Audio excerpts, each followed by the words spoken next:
Every prisoner was paying into like this $1 million money-making machine. They had shops selling every drug you imagine. You had famous artists, reggaeton artists performing there.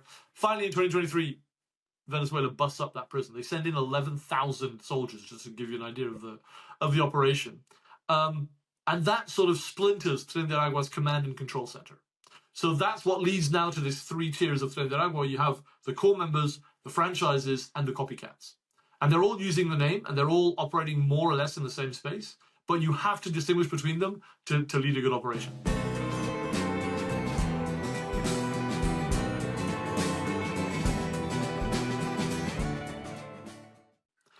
Do I believe the Maduro government is actively helping Tren de Aragua set itself up in the US? No.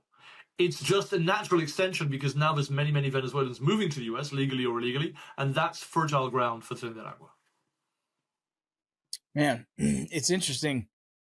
Has there been any proof of TDA moving into other countries, Canada maybe, and facilitating the same way? That is the number one question I get in the last 2 weeks is Tren de Aragua in Canada. I'm going to be in November at a conference there, the National Gang Investigators Association, to discuss that. Not as of yet.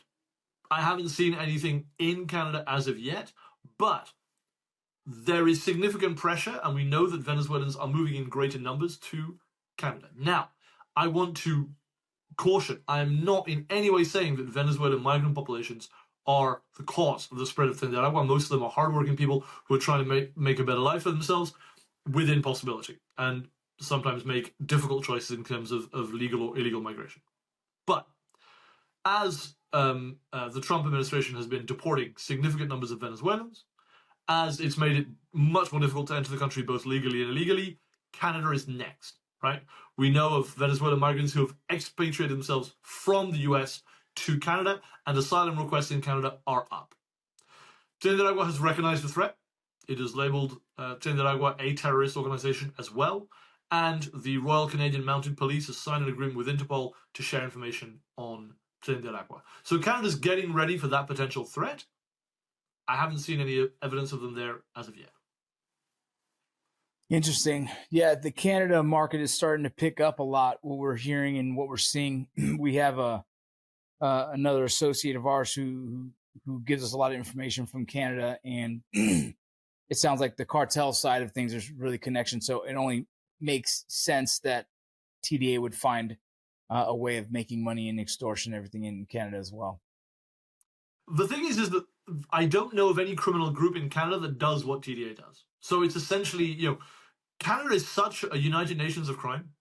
I don't know if you saw the recent case that is the FBI's most wanted guy right now is Canadian, Ryan Wedding, Canadian narco living in Mexico at the moment. They put a $10 million bounty on his head, which is extremely rare. And I did a feature on him a few months ago. I mean, he's connected to the Hells Angels, Iranian money launderers, Colombian cocaine manufacturers, the Sinaloa and the CJNG cartels. In fact, he brokered a deal between them. And then Punjabi Sikh criminals in Toronto. So this guy, wow, Canadian guy, brokered one of the most diverse criminal networks I've ever seen.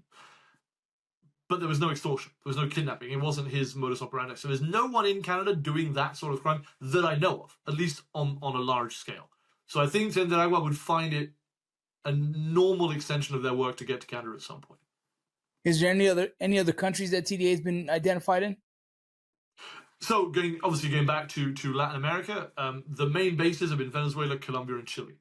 And Chile is a really interesting and relevant case study for the US and Canada. Why? Of course, Chile is not comparable to the US in terms of income, in terms of GDP, in terms of average wealth, or in terms of law enforcement.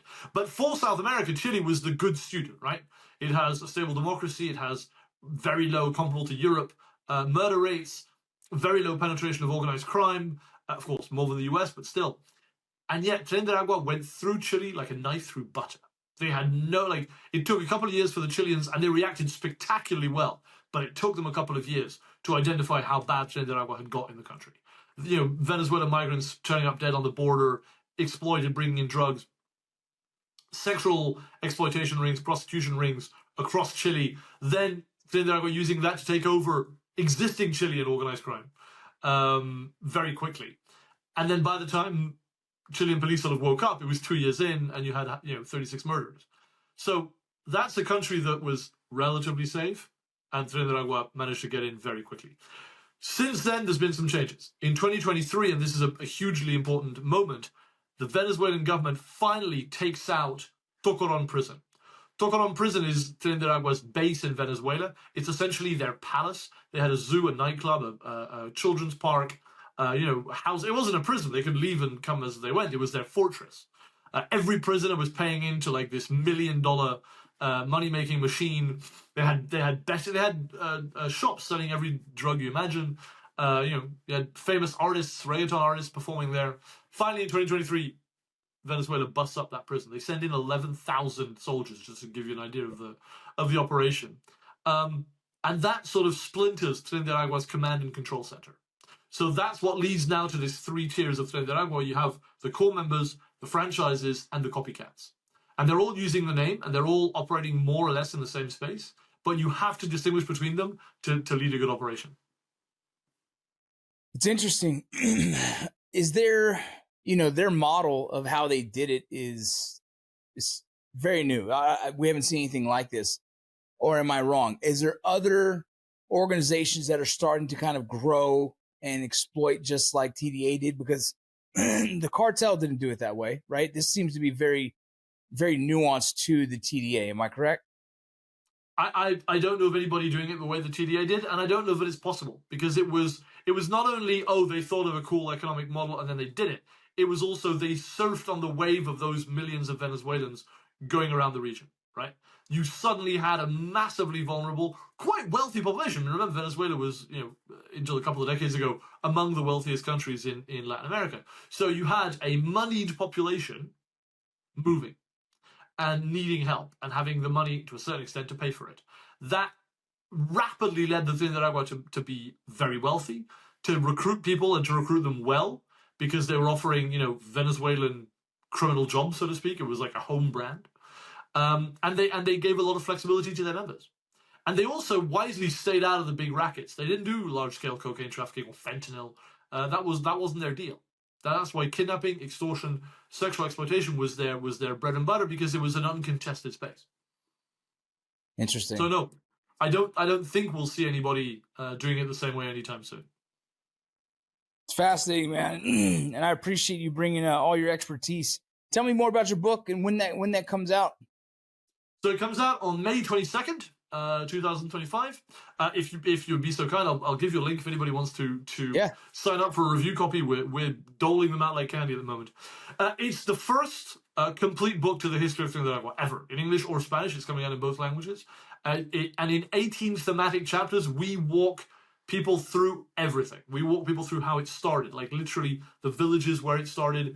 What's going on, y'all? I'm not sure if you know this, but Borderland Narcosis is sponsored by First Form. First Form is a wellness supplement company.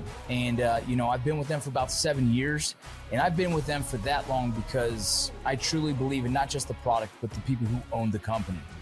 They are a culture that just believes in your health. And so if you guys haven't tried it before, I would recommend you go and check out the Formula One Cinnamon Toast Crunch.